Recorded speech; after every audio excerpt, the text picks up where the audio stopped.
Halo anak-anak kami kelas 9 SMP dimanapun Anda berada. Pada pertemuan yang keempat ini, kita akan belajar mengenai pangkat nol dan pangkat negatif. Tujuan pembelajaran kita adalah yang pertama, nanti Anda harus memahami pangkat nol, kemudian memahami pangkat negatif, dan yang ketiga Anda menyelesaikan masalah yang berkaitan dengan pangkat nol dan pangkat negatif. Untuk memahami pangkat nol, mari kita lihat dulu pola bilangan berikut. 10.000 itu kita tulis dalam perpangkatan 10 menjadi 10 pangkat 4. Ini paham ya nak? Kemudian 1000 itu kita tulis dalam perpangkatan 10 menjadi 10 pangkat 3.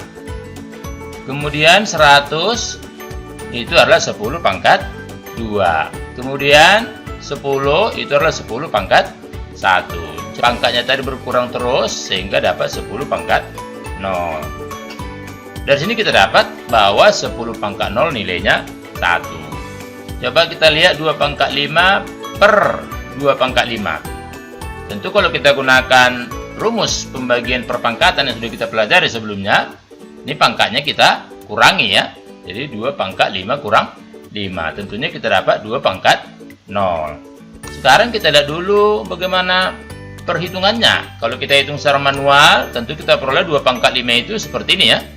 Sehingga 32 bagi 32 kita peroleh nilainya 1. Nah dari sini mau kita lihat ya, nih kita mau lihat situ bahwa ternyata kita simpulkan 2 pangkat 0 itu juga nilainya 1 ya. Nah dengan demikian dalam banyak hal bisa kita praktekkan nanti seperti ini ya, bahwa semua bilangan pangkat 0 nilainya 1. Secara matematis kita tulis A pangkat 0 sama dengan 1 untuk semua A yang tidak 0 ya. Mari kita lihat bagaimana memahami pangkat negatif. Kita lihat lagi kembali yang tadi, yaitu 1000 kita tulis sebagai perpangkatan 10 menjadi 10 pangkat 3, 100, 10 pangkat 2, 10, 10 pangkat 1, dan 1, 10 pangkat 0. Seperti sudah kita jelaskan sebelumnya, ini pangkatnya menurun ya, berkurang 1 setiap kali.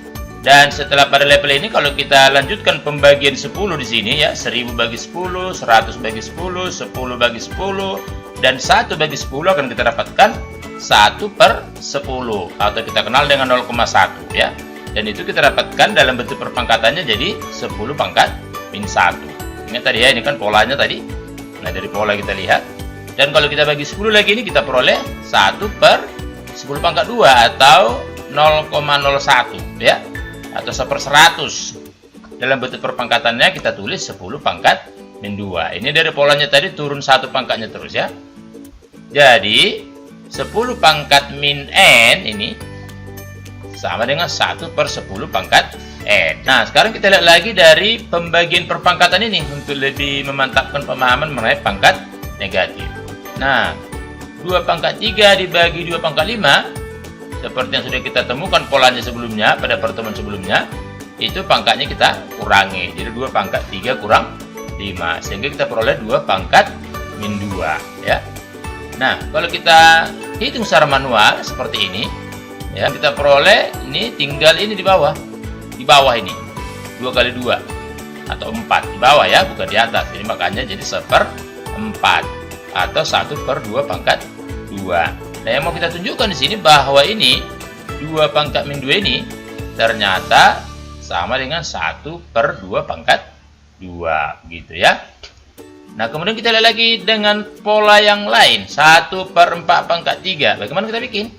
Bisa kita tulis sebagai 4 pangkat 0 per 4 pangkat 3. Dan mana 4 pangkat 0? Ini karena 1 tadi sudah kita temukan di depan, di awal, bahwa setiap bilangan pangkat 0 nilainya 1 ya. Jadi 1 itu bisa kita tulis 4 pangkat 0. Bisa juga 3 pangkat 0. Bisa juga 5 pangkat 0 dan seterusnya. Dalam hal ini kita butuhkan 4 pangkat 0 supaya sama dengan yang di bawah ini, perpangkatan 4 ya.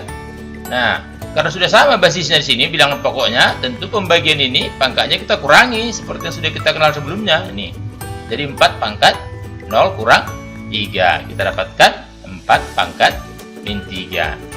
Apa yang mau kita simpulkan dari sini? Ini tadi 4 pangkat min 3 sama dengan 1 per 4 pangkat 3 ya. Nah, kesimpulan kita A pangkat negatif N sama dengan 1 per A pangkat N. Dengan catatan, kembali A-nya tidak boleh sama dengan 0 ya. Ini. Baik, kita lihat contoh-contoh soal yang berkaitan dengan pangkat 0 dan pangkat negatif. Yang pertama, nih. Hitunglah nilai perpangkatan 3 pangkat min 2. Nah, sesuai dengan rumus tadi, tentu kita peroleh 3 pangkat min 2 menjadi 1 per 3 pangkat 2. Menjadi 1 per 9 ya. Ini penting, coba ingat ini. 3 pangkat 2 itu 9. Dan 3 pangkat min 2 itu 1/9. Bukan negatif 9. Ini diingat ya. Nah, ini sering salah ini. Dipikirnya kalau 3 pangkat 2 9, maka 3 pangkat min 2 pikirnya min 9. Bukan. Melainkan 1/9. Kita lihat contoh yang kedua nih. 1,5 pangkat 4 kali 1,5 pangkat negatif 4.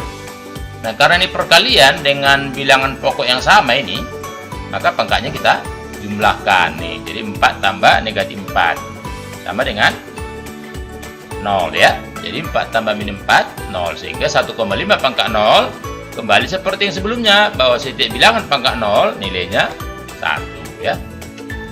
Kita lihat contoh yang ketiga. Ini minus 5 pangkat 3 per minus 5 pangkat 5. Ini pembagian dengan bilangan pokok yang sama, maka pangkatnya kita kurangkan. Jadi minus 5 pangkat 3 kurang 5. Sehingga kita peroleh minus 5 pangkat min 2. Nah, ini karena minus 5 pangkat min 2, dia kita ubah menjadi 1 per min 5 pangkat 2. Ingat rumus kita tadi yang baru kita temukan mengenai pangkat negatif ya. Nah, sekarang di bawah ini minus 5 pangkat 2 berarti minus 5 kali minus 5 jadi positif 25, sehingga kita peroleh 1/25 ya. Ingat ini pangkat 2 dia, sehingga min 5 kali min 5 jadi positif.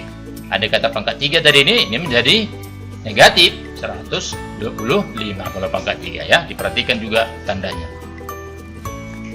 Nomor 4, coba kita sederhanakan 14P pangkat 5 per 2P pangkat 7. Nah, baik, ini ya kita bagikan aja 14 dengan 2. Dan ini pembagian dengan bilangan pokoknya sama, pangkatnya kita kurangkan. Sehingga kita peroleh 7, ini 14 bagi 2, 7. Baru P pangkat 5 kurang 7. Ini 5 kurang 7. Sehingga kita peroleh 7P pangkat min 2 ya. Jadi bentuk ini sudah betul. Namanya bentuk pangkat negatif. Tapi bisa juga kita bikin seperti ini ya. Atau 7 per P pangkat 2. Bisa ya. Karena P pangkat min 2 kan 1 per P pangkat 2 ya. Ya, sekali lagi P pangkat min 2 adalah 1 per P pangkat 2. Sehingga kalau kita kali 7 kita peroleh 7 per P pangkat 2. Ini namanya bentuk pangkat positif. Jadi tergantung yang diminta. Kalau nanti diminta buatlah atau sederhanakanlah ke bentuk pangkat negatif, kita jawabnya seperti ini. Kalau kita disuruh menyederhanakan ke bentuk pangkat positif, nah ini seperti ini dia. Jadi pangkatnya positif ya. Sampai sini saja pembelajaran kita kali ini. Sampai jumpa pada pembelajaran berikutnya. Terima kasih.